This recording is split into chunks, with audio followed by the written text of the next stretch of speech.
sa Pilipinas. Ganda. Mataba siya. Kaya lang nagpo-close na. Nasarado na. Yung mga bulaklak, konti lang yung natira.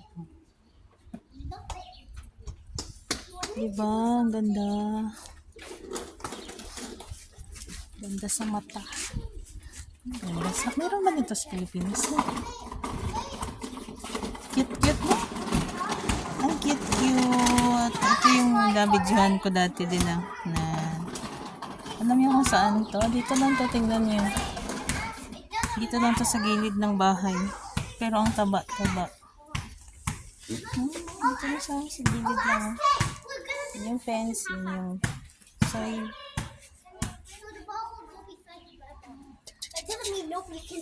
Ang cute. Ang taba.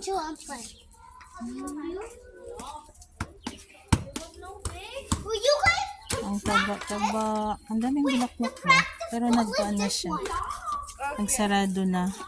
Diba? Dami oh. Nagsarado na. Silip tayo sa bintana. Oh, tingnan niyo yan guys. Oh. Yung puno na pinakita ko dati. Mayabang na mayabang ano. You see? Then, tingnan nyo. Bougainvillea. Grabe. Punong-puno. Punong-puno ng bulaklak. Hindi mo na makikita yung dahon.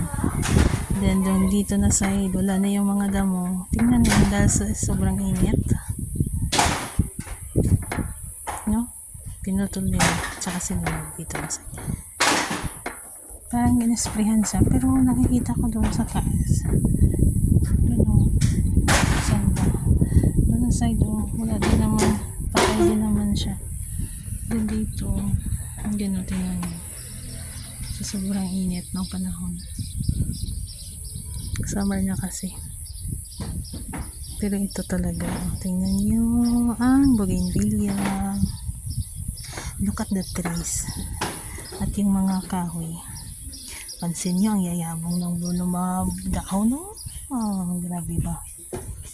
Pero pag winter na, wala na mga dahon.